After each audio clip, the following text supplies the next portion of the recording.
আমাদের উভয়ের যৌথ সংস্কৃতি বাংলা ভাষা, ওই ভাষার স্বনামধন্য কবি গোলাম মুস্তাফা বিশ্বনবীর জীবনে, আমাদের বিশ্বনবীর এটা। আর এটা এই মাসটা হচ্ছে আরবি মাস হিসেবে বিশ্বনবীর মৃত্যু এবং জন্ম মাস, এটা আগমন এবং তিরুদান লোকনাথ বাবু আমি এটা বলছি অভিজ্ঞতার কারণে।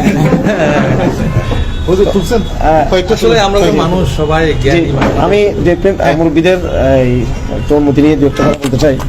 বিসমিল্লাহির রহমানির রহিম। আলহামদুলিল্লাহ নাহমাদুহু ওয়া নাস্তাঈনুহু ওয়া নাস্তাগফিরুহু ওয়া নু'মিনু বিহি ওয়া নাতাওয়াক্কালু আলাইহি ওয়া নাউযু বিল্লাহি মিন শুরুরি আনফুসিনা ওয়া মিন সাইয়্যাতি আ'মালিনা মান ইয়াহদিহিল্লাহু ফালা মুদিল্লা লাহু ওয়া মান ইউদ্লিল ফালা হাদিয়া লাহু ওয়া নাশহাদু আন লা ইলাহা ইল্লাল্লাহ ওয়াহদাহু লা শারীকা লাহু ওয়া নাশহাদু আন্না মুহাম্মাদান আবদুহু ওয়া রাসূলুহু আম্মা বা'দ। ক্বালা আল্লাহু তাআলা আউযু বিল্লাহি মিনাশ শাইতানির রাজীম বিসমিল্লাহির রহমানির রহিম কুল ইয়া আহলাল কিতাব তাআলু ইলা কালিমাতিন সাওয়াইন বাইনা ওয়া বাইনাকুম আল্লা না'বুদা ইল্লাল্লাহ সাদাকাল্লাহুল আযীম।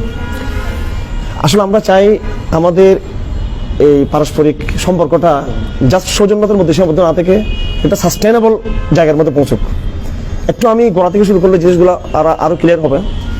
আমরা যখন একদম প্রাইমারিতে যখন বাল্য শিক্ষা থেকে যখন আমরা পড়াশোনা করি আমাদের ইসলামিক ধারায়, তো প্রথম যে বইটা আমাদেরকে পড়ানো হয় এটা আকীদা, বিশ্বাসের, মানে রিলিজিয়াস সংক্রান্ত মৌলিক বিশ্বাসগুলো, আল্লাহ, ঈশ্বর, এই বিষয়গুলো।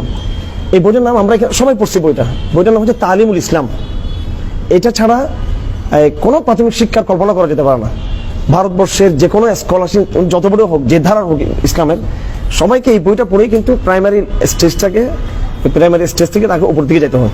তালিমুল ইসলাম এই বইতে লেখা আছে যে রাম, কৃষ্ণ, বুদ্ধ এবং জরথুস্ট, অন্য ধর্মের যে ধর্মগুরু যারা আছেন, রাম কৃষ্ণের নাম পরিষ্কার আছে। আমি চাইছিলাম আজকে নিয়ে আসার জন্য যে ওনাদের ব্যাপারে আমাদের কি মন্তব্য। রামকৃষ্ণ তো আমাদের নবীর আরো 3000 বছর আগে আসছেন। এখন ওনাদের ব্যাপারে আমাদের কি অবস্থান? ওনারা কি অসুর বা ওই যে বিভিন্নভাবে যে খারাপ শব্দ, ওনারা কি এই মানে অমঙ্গল, অকল্যাণ, অনিষ্ট, বা যেটা আমরা বলি কাফের, এরকম ওনাদের কি মন্তব্য? পরিষ্কার লেখা আছে। এটাও স্পষ্ট আছে যে ওনাদেরকে আবার নবী, প্রফেট বা নবী বলা যাবে কিনা। তো উত্তরে এভাবে আমাদেরকে শিক্ষা দেওয়া হয়েছে ওখানে যে রাম এবং কৃষ্ণ ওনারা নবী হতে পারেন, নাও হতে পারেন, প্রফেট। কারণ আমাদের নবীজি তিনি বলেছেন যে আমি আসলে আমার আগে 1000 বছরে যে লক্ষ নবী আসছেন তাদেরই ধারাবাহিকতা আমি। তো লক্ষ নবীর মধ্যে রাম একজন হতে পারেন, কৃষ্ণ একজন হতে পারেন, হ্যাঁ, জরথুস্ট নিয়ে হতে পারেন।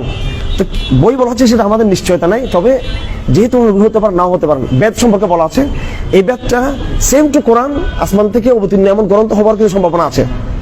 সেজন্য আমরা বলবো না যে এগুলো এই সমস্ত ব্যক্তিদের নিয়ে মিথ্যা বা কটূক্তি করা, কটূক্তি দূরের কথা, ওনাদের নিয়ে কোনো রকমের সমালোচনা, শুধু সমালোচনা না, অস্বীকার করা যাবে না যে ওনারা আমাদের না, এটা বলা যাবে না। যে হতে পারেন তারা আমাদের নবীজির মতো কি ছিলেন, তারা প্রফেট, তারা ছিলেন। বাকি যেহেতু আমরা স্পষ্ট নামটা উল্লেখ নেই, কোরআন কারীমে আছে যে কিছু নবীদের নাম আমি উল্লেখ করেছি কিন্তু বহু নবীর নাম আমি উল্লেখ করি নাই।